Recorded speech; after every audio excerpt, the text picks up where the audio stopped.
2023 was the hardest year of parenting that I've had. When you're trying to put truth and beauty out into the world, there's someone who doesn't want that to happen. It is a spiritual warfare victory that some of these songs are out.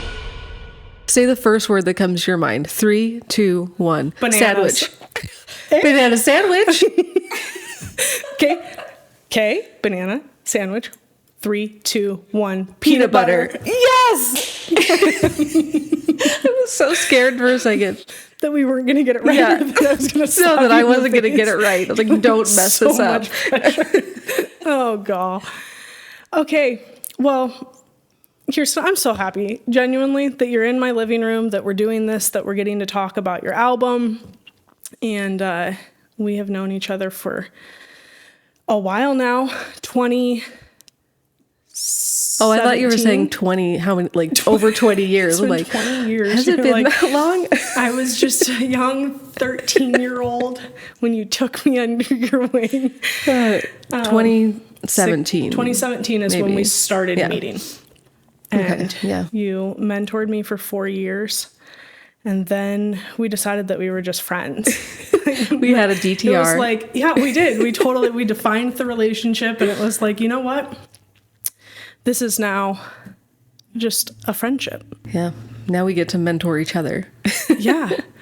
And it's not just a one way. Not that it was ever like, I'm only giving to her, but now I feel like I come to you and you have so much wisdom for me in lots of scenarios of life. So I'm grateful for that. Yeah, that is. Yeah.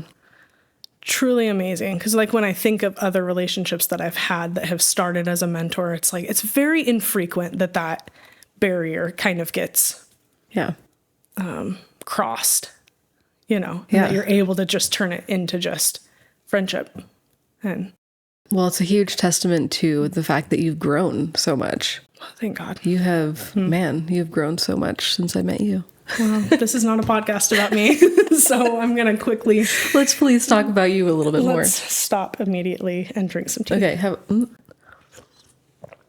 Just felt for a sip of tea then. But oh, that was good. I have sugar in mine, so obviously mine tastes better. So let's talk about this album a little bit. Let's talk about what the process was like, making it. And let's actually back up a little bit and go, what inspired as a whole you to even record an album? Because it's been how many years? It's been 14 since 14. I last recorded an album. Yeah. But I have been writing songs, maybe not that full 14 years, because there was a big stretch in there where I got married and had kids. Yeah. Didn't write a lot when I had babies. Because when I was not sleeping through the night, I wasn't doing much creatively. But I did feel this shift once all my kids were kind of coming out of that stage, that creativity would bubble up again. Yeah. And so some of them are from when my second started sleeping through the night, and I had this creativity, and I was like, maybe I'm going to write songs again. And then I got pregnant with my third. I was like, okay. You're like, whatever capacity my brain had to do this kind of stuff. Now it's all gone. We're going to just make a child inside my body. That's what I'm going to do. Yeah, that's my creative work. Yeah, exactly. Yeah. And that is very much. But then once my third started sleeping through the night, and it felt like I'm kind of entering a new season, I just started having more ideas, and I seem to go through seasons of like creative harvesting. There's a lot of sowing that goes into those years. Like the way that I think about it is that I'm never not working on song ideas. They're just not coming out in like lyrics or songs yet. Because I'm going through the experiences that are forming, the creativity is going to eventually become something that I can harvest. So do you write things down that are just like, I'm going through this and that feels like that'll make a good song someday? Or humming a when tune. those, I mean, when those ideas come, I do try to write them down, but they're usually not at all in any kind of like form that would be, oh, this is good, or this is going to go somewhere. And I'm sure we'll talk about that with some of the songs, like how, you just write in a moment of frustration, wrote down a couple of lyrics about like putting my kid to bed. And that ended up becoming one of the songs on the album, like 5 years later when I looked back at a journal. So I do try to keep little ideas when they come to me and just write them down in a notebook or on my phone or whatever. But but the original question of like, how did this come about after 14 years is just finally in one of the spurts of creativity where I was like, I think I need to do something with these songs. I finally got to the point where I was like, I'm going to take a step that feels scary to me, but I know I'm kind of a person that needs, I need inertia to like, I'm not great with just getting myself going. What felt scary about that? Because is it putting your heart out into the world that feels scary, or is it, what if I don't have enough of this figured out already to like produce what it is that's in my head, or all those things. Okay, but talk a little bit about that. Yeah. So I think it's just vulnerable anytime you're like, I'm going to take a chance on me, and I'm going to take a chance on some ideas I have and think that they're good enough that other people might want to hear them. And actually, like, you were a huge part of encouraging me along the way of like, as I was writing some of the songs, you being like, that's good. Like, people need to hear that song. Good. Yeah. It wasn't just like, oh, cool, you're writing songs again. We were friends now. So I could just tell you weren't somebody I looked up to anymore. We were eye to eye. So I could just tell you that was hot garbage. Yeah, exactly. But no, it was good. Yeah. Really good. And so I felt that, I felt that encouragement fueling me, but, and from others as well. And so I took a step that felt vulnerable because you're like, I don't know if I have what it takes to see this through. Yeah. And so what that step was just messaging someone with like, hey, do you know of anyone who records music for people? In Spokane, because I didn't want to go fly somewhere and work with someone I'd worked with before, even though that was a great experience. I'm like, I would love to see Spokane, or just build into the like artistic community that exists in Spokane. And so that step of messaging someone, do you know anyone? He got back to me with a couple ideas, and then I took another scary step and messaged the person, one of the people on his list, and he got back to me. Which is such a like move. Like, you're like, I have no idea if this is going to turn out like. And it's pretty low stakes though. Just like an Instagram DM to be like, hey, do you ever take new clients or whatever? I guess, I mean, even with him being the one to produce it, you're like, here's my heart. Here's everything that I've worked on. Here's all my creativity. Yeah. And now I trust you to help me to make this sound good. Because I don't really know you from anyone else. Exactly. Like, I have no idea what that process is going to be like, you know? Yeah. And I'm really thankful for the way that it turned out, because I felt like God gave me little breadcrumbs along the way of like, you're on the right path, keep going. Yeah. And one of those was when I first met Sam and we started talking about this project in his little basement studio. We're talking about like where we lived in Spokane. And anyways, it turns out he used to go to the church that we now go to when it was like a new church plant. Right. And so he knew a lot of the people that I was getting to know as we're a part of this new church community. And it was like, oh, okay, it's a small world. Yeah. And I feel like it's already connecting. Yeah. He works with my neighbor who also goes to church with us. It's like, just all these little connections. I felt, okay, part of what I hoped for this project is that it would be, I don't just want to record my songs and get them out there. I would love for it to be a community effort. Totally. And that is one of my favorite things about how it has played out, is that I feel that it is. Tell us a little bit about Yeah. So then as I got to know more and more people at the church we go to, people are like, I play this and I've always wanted to play on an album. Yeah.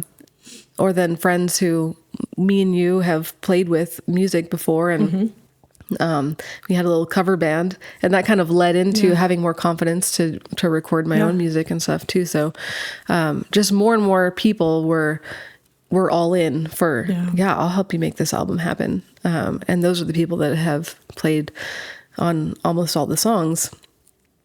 And now I feel like now that it's wrapping up, all those people are still in my life and we can play those songs together. And like, we're going to be having a little, like, it's supposed to be an album release, but the album's not done yet. Yeah. But a show at our church. Precursor. Get people excited about the full thing. But that has been really, really fun, because every other album I've recorded so far has been working with a producer or someone who's recording and helping me produce the songs. But it's all their connections of like, oh, I know this person who could play on the album. And then I'm like, okay, here's the money to pay them, but you like get all that stuff figured out. Right. But this one is like, I have this friend. I have friends. It has made the process take a whole lot longer. Way longer. Yeah. As it turns out. Yeah. Because my friends are busy and my friends aren't getting paid. God bless them. God bless them. Heavenly rewards. Okay. Is that what it is? Wow. I will love to pay you guys one day. No. I mean, I just feel like it's just an honor to get to be a part of it, because I just don't, I'll speak for me. Like, I just think that getting to be a part of somebody else's creative process, I don't know, having even a little piece of it, I feel like the difference in the way that you are recording this, that maybe other people, because it's not like I've ever been on an album or anything like that before, but people usually bring people in and they're like, here's my vision. Yeah. And then they're like, and then I run with it. I do what you tell me to do. Now that is true to some extent, but you allowed people to come in and share their own creativity and be a part of it. Yeah. Not just their instrument be a part of it, but like their own inspiration, their own creativity. Their take on the song or whatever. Absolutely. Yeah. I listen to some of these songs and I'm like, that part was my idea. Yeah. You know, that's like exciting to me. Cool. It's not my song, but I'm like, I get to be a piece of me is in the song, which I think is such a cool, like this album, it's titled Kindness and Calamity, and it's kind of about these various like scenarios, experiences of life where, I'll let you get into that, but it has those. And then on top of it, you have the current time that it is recorded. And that in and of itself is its own experience, right? Like this could be this season of life that you're with these people. You know what I'm saying? Yeah. Like you might not be friends with all of these people, like in close proximity friendship. Sure. Don't make me cry about that. Yeah, sorry. In like 5 to 10 years though, like, you know what I'm saying? Like somebody might move away, like someone might go on a church plant. Yeah, lame. Stop. Yeah, Anyway, you might not have that close proximity like you did. So this is God's kindness in whatever calamity will come. This in and of itself is this experience. It's like you can listen to that and go, that's Ian on the drums. Yeah. And it was his idea to do this part this way. And that's Jeremiah on the electric guitar. And that was his idea that he might never repeat the same way ever again. I don't know, man. It just comes to me. I just felt it. I don't know if I could ever play that again, man. But it's him, and it's him inside of there, like, and it's his ideas, and it's my vocals, and me screaming in the background, and like there's those parts, the turn the page where I turn the page, like that happened awesome. Literally because we just were in a room playing together, and I did that, and now that lives. Like that should be on there, And now that lives in the entire album. Yes. And so it's like it's not just, and Holly, Mike, all of these contributors are just they're a part and a season of your life that gets to be like together forever. Yeah. And that's so much cooler to me than even the past albums. Yeah. They're beautiful in their own way because I think they speak to that season of life for you. Yeah. But this just has a unique beauty in it. It does. It tells a story of where we've been. Yep. And that is cool to think about how it currently is playing out the idea of kindness and calamity too. Okay, so what has it been like? You're a mom of 3 kids. What has it been like trying to record an album with 3 littles? Yeah. It has been challenging. Yeah. It's been a huge sacrifice on their part. On their part, mostly David. David's the real MVP of this project, really. Supporting me and helping me to make it happen in so many ways. But man, like specifically this year, or the year that 2023 is the year that we worked on it mostly, wrapping it up in 2024. But 2023 was the hardest year of parenting that I've had yet. Like, it was a doozy. I'm impressed at your ability to say yet. Yet. I feel like the fact that you're saying yet means you're like, it probably is going to get worse. Okay. Well, I'm thinking more of like, it wasn't the newborn years. Yeah. It wasn't I mean, you always feel like this is the hardest thing. Whatever season you're in always feels. Yeah. But just with where my kids were at developmentally, like emotionally, and learning some unique needs of our kids and changing school situations and like starting to homeschool. And because of some needs that were there and like some issues that were really challenging. All of that happened within the same context, or the writing or not the writing, but the recording of these songs happened in that context. And I don't know that there were ever times where I was like, I should just quit.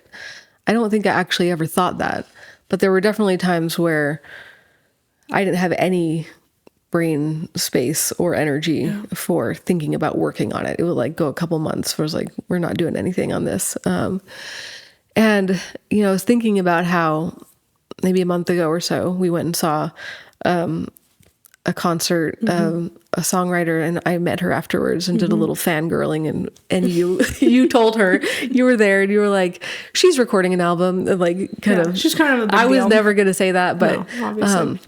It was interesting because the one thing she said to me when she found out I was doing music, and she was so kind, and she was like, "I'll look it up" or whatever, but she was like, expect some resistance. Yeah.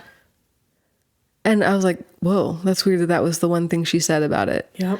And that has been a theme throughout. I'm like, oh yeah, there has been. There's resistance. Yeah. There was like, our family has had a spiritual target on our back, I feel like. And there have been times that I've been able to put it together of like, I think recording these songs has been a part of that. Like, and I remember she's like, when you're trying to put truth and beauty out into the world, there's someone who doesn't want that to happen. No.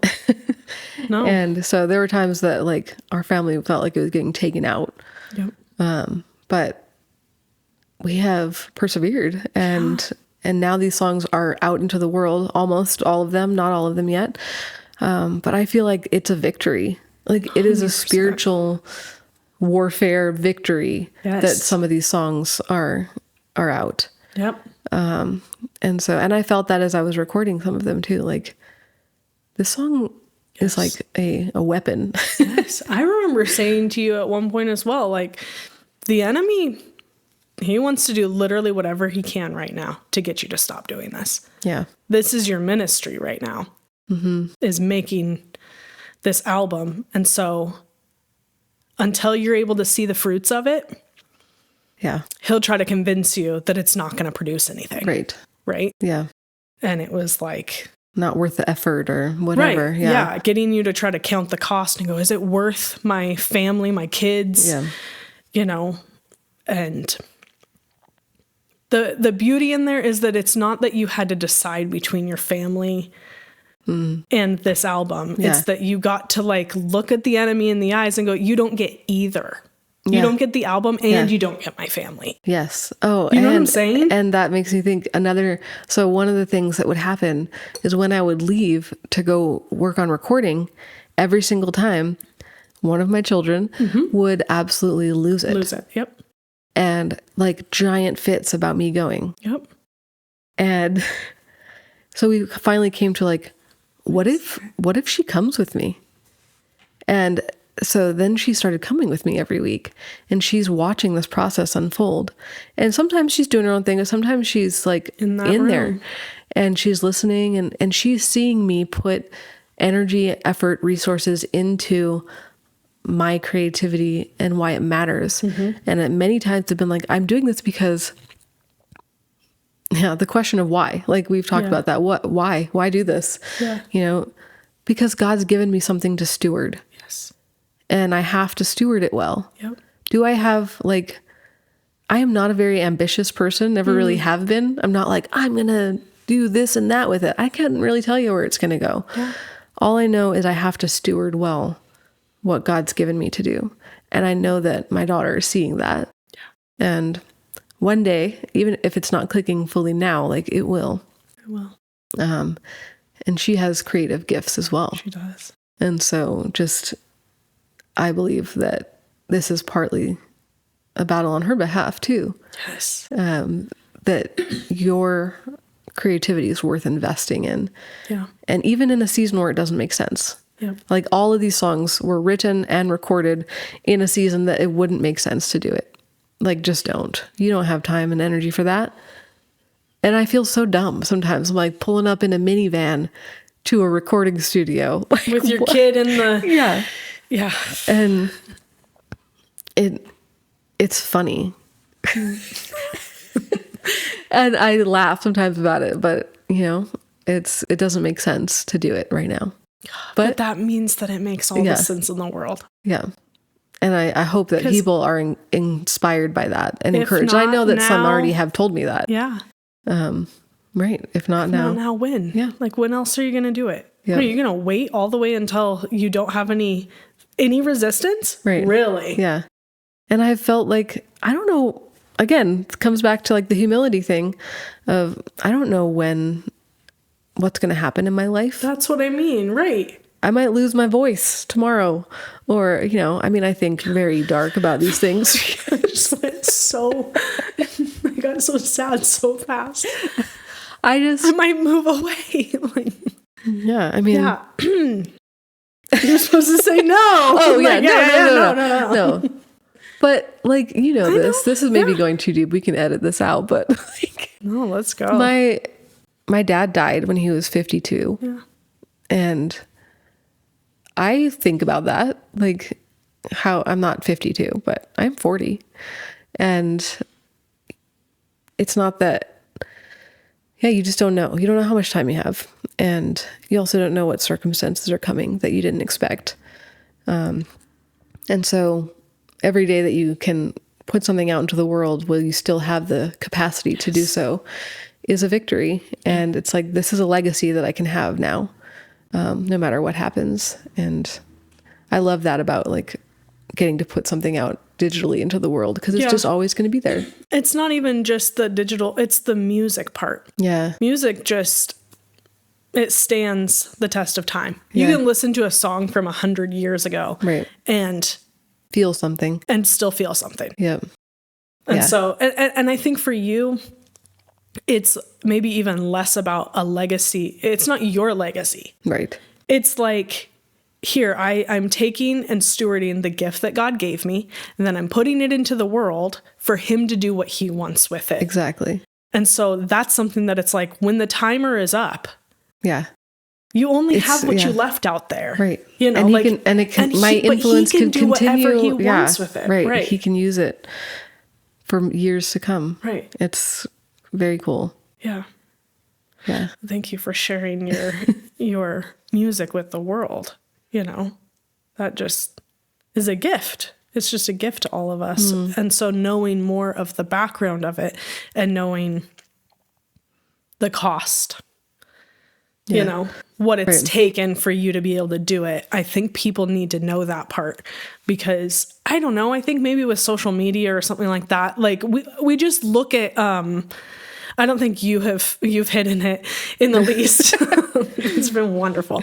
But I think other artists, it just feels easy. Yeah. It just feels to me like, I just real quick, just did a quick little recording, it's like they just, it feels whereas like 50 people went into making this thing look so effortless or whatever. Yeah. Right. Or maybe they didn't have as much resistance. Yeah. Or I'm sure that they did have resistance. I'm not trying to knock that, but I'm just like, I think it's good to see the other side, pull back the veil, see, this was the mess behind the scenes that was going on. Right. And if I can still do that, maybe your jam is it's not creative kinds of thing, but what is it? What is it that God is asking you to do? Yeah. That you keep waiting for the perfect moment to do it. And it's like, there's just not going to be a perfect moment. So just take the one little scary step that's going to create inertia, and that you're going to like, oh, now it's rolling and I can't stop it. Now I got to find the next person who's going to help me to do this part. Like that has totally been the process for me. Exactly.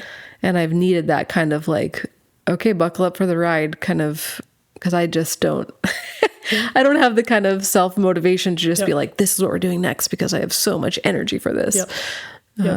So, yeah. And the other thing, like the idea that we kind of came up with together for the album covers, like the single covers and then the album cover in itself, is like these little snapshots of life.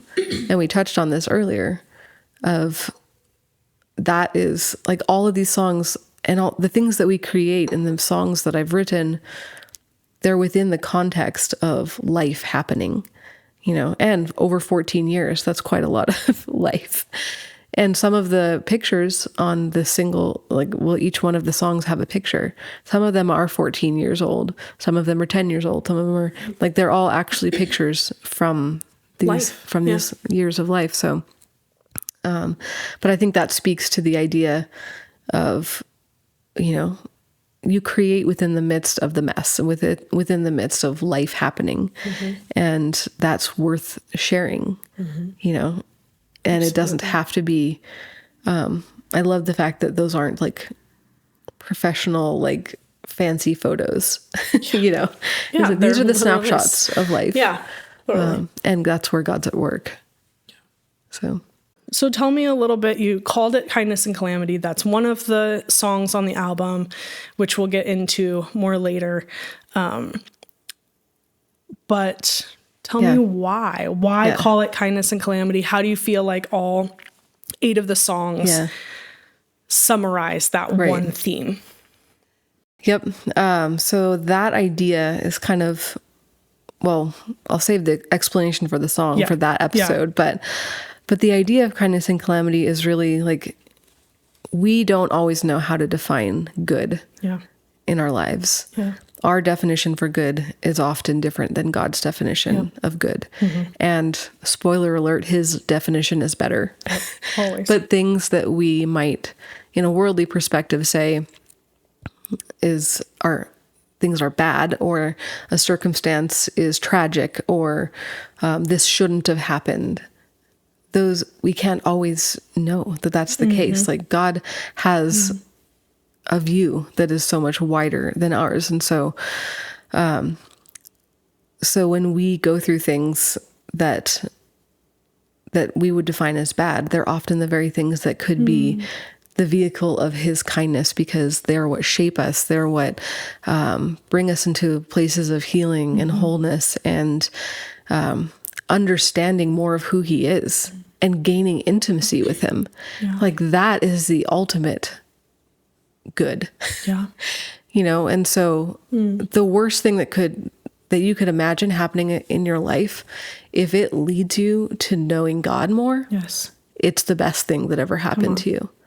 And so it's his kindness that leads us into hard things sometimes, because it shakes our lives into what really matters, which is knowing him.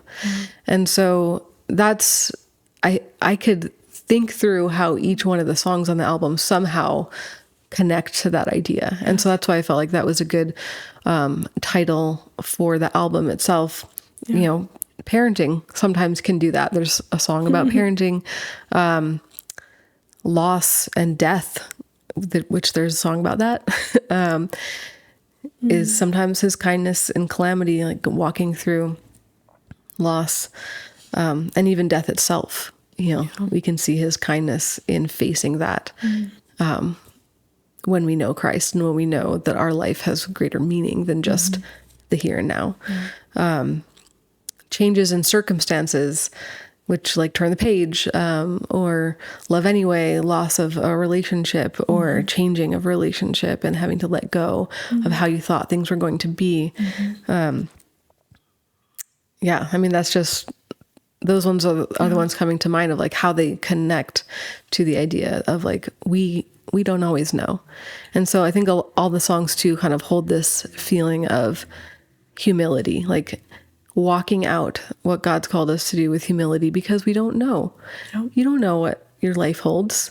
And, but we can trust that whatever comes, that he's shaping us, and his goodness is the one thing that is consistent, and unchanging. Wow. That's good. That's so good. I think for all people in all seasons, this is a good message and everything.